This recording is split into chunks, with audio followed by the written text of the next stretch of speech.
नमस्कार दोस्तों, मैं हूं आपका मित्र डॉक्टर सत्यम कुशवाहा। आयुर्वेदिक नेफ्रोलॉजी सीरीज में आपका बहुत बहुत स्वागत है। इस सीरीज में हम लोग किडनी की एक बीमारी उठा करके वह डिजीज क्या होती है, उसके कॉजेस क्या होते हैं, उसमें कौन कौन से सिम्टम्स आ रहे होते हैं, उसमें कौन कौन सी लैब इन्वेस्टिगेशन कराई जा सकती है, उसमें क्या क्या डिफरेंशियल डायग्नोसिस हो सकती है, पंचकर्मा में क्या क्या कराया जा सकता है, शमन औषधि कौन कौन सी दी जा सकती है, पथ्य अपथ्य योगा प्राणायाम, इन सब चीजों के विषय में बात करते हैं। तो शुरू करते हैं। आज का हमारा टॉपिक है बिनाइन प्रोस्टेटिक हाइपरप्लेसिया। हमारी प्रोस्टेट ग्लैंड में जो है हाइपरप्लेसिया की सिचुएशन आती है, जिसके कारण हमारा प्रोस्टेट ग्लैंड इनलार्ज हो जाता है। हमारा समझ लेते हैं कि हमारा ब्लैडर है, ये यूरिथ्रा है, जो कि हमारी यूरिन को जो है बाहर की तरफ ले जा रहा होता है। इसी को जो है यूरिथ्रा को सराउंड करता है हमारा प्रोस्टेट ग्लैंड। जब प्रोस्टेट ग्लैंड इनलार्ज होता है तो ये हमारी यूरिथ्रा को जो है स्क्वीज करता है, जिसके कारण पेशेंट को यूरिन करने में बहुत ज्यादा तकलीफ होती है, क्योंकि यूरिथ्रा जो होता है यूरिन को बाहर ले जा रहा होता है। बिनाइन प्रोस्टेट हाइपरप्लेसिया को हम लोग मूत्र ग्रंथि से रिलेट करते हैं, जो कि 13 प्रकार के मूत्र घातक रोग में आता है, जो कि एक प्रकार की वात कफज व्याधि है। बिनाइन प्रोस्टेटिक हाइपरप्लेसिया को हम लोग बिनाइन प्रोस्टेटिक हाइपरट्रॉफी भी कहते हैं। ये कभी ना कभी किसी न किसी समय सभी मेन में होती है, और ज्यादातर ये 75 जो प्लस जो व्यक्ति होते हैं, ओल्ड पीपल होते हैं, उनमें ज्यादातर ये देखा जा रहा होता है। ये बिनाइन प्रोस्टेटिक हाइपरप्लेसिया जो है नॉर्मल पार्ट है एजिंग प्रोसेस का, जो कि सेल ग्रोथ और हार्मोन इम्बैलेंस के कारण हो रहा होता है। अब जो है प्रोस्टेट कैंसर और बिनाइन प्रोस्टेटिक हाइपरप्लेसिया में डिफरेंशिएशन की बात कर लेते हैं। तो समझते हैं यह हमारी यूरिथ्रा है और उसके बाहर जो है प्रोस्टेट ग्लैंड ने कवर कर रखा है। जो प्रोस्टेट कैंसर वो होता है, वो जो होता है पेरिफेरल रीजन से ओरिजिनेट होता है, और हमारा जो बिनाइन प्रोस्टेटिक हाइपरप्लेसिया है वो जो है हमारा पेरी यूरिथ्रल एरिया या फिर ट्रांजिशन जोन से जो है अंदर की साइड से जो है वो ओरिजिनेट हो रहा होता है। अब इसमें सिम्टम्स के विषय में बात कर लेते हैं। पेशेंट को दो प्रकार के सिम्टम्स आ रहे होते हैं, ऑब्स्ट्रक्टिव सिम्टम्स और जो है इरिटेटिव सिम्टम्स। ऑब्स्ट्रक्टिव सिम्टम्स में क्या होता है, पेशेंट के जो फोर्स और कैलिबर जो होता है यूरिन करने में, वो डिक्रीज कर जा रही होती है। पेशेंट की जो यूरिन की धार होती है, कभी तेज होती है, कभी धीरे होती है, कभी जो है एकदम नहीं आ रही होती है। पेशेंट यूरिन करने में बहुत हेजिटेट कर रहा होता है।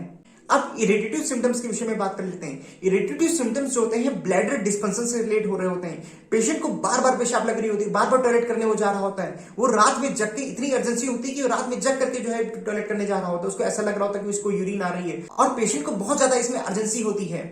अब पेशेंट को जो है यूरिन अपना खाली करने में, इम्पटिंग करने में जो सिम्टम्स आ रहे होते हैं, उनके विषय में बात कर लेते हैं। पेशेंट जो है टॉयलेट जाता है, वो उसको जो है यूरिन स्टार्ट करने में बहुत ज्यादा डिफिकल्टी हो रही होती है।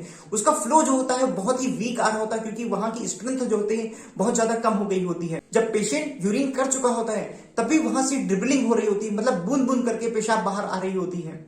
पेशेंट को यूरिन करने के बाद ऐसा फील हो रहा होता है कि उसका ब्लैडर ढंग से खाली नहीं हुआ है, उसको फिर से अर्ज आ रही होती है कि फिर से जाए और फिर से यूरिन करे जाके।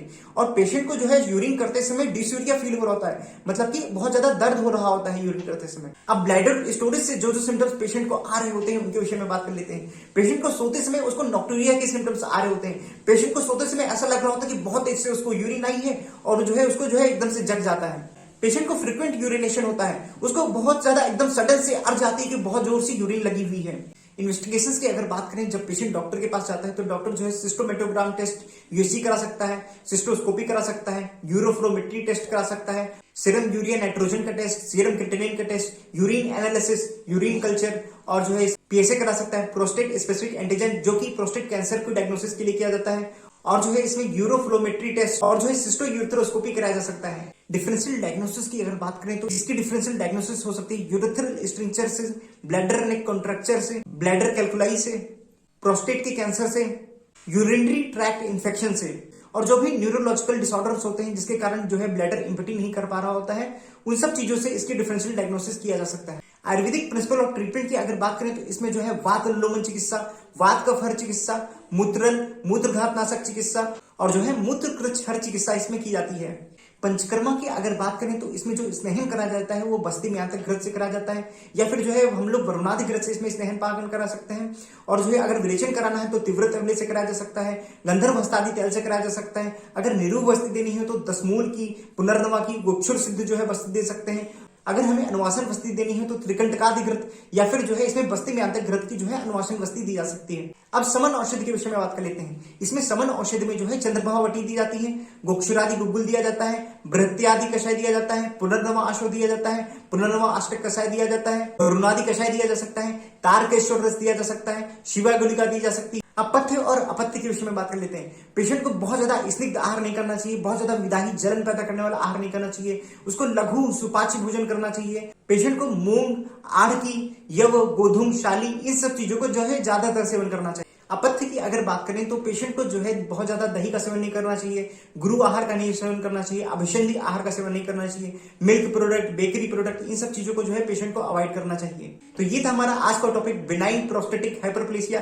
फिर कल मिलेंगे किसी और नए अच्छे टॉपिक के साथ, तब तक के लिए good bye, take care and all the best. इस तरह के और वीडियोस पाने के लिए वो जो नीचे रेड कलर का सब्सक्राइब का बटन दिख रहा है ना, उसको प्लीज दबा दीजिएगा।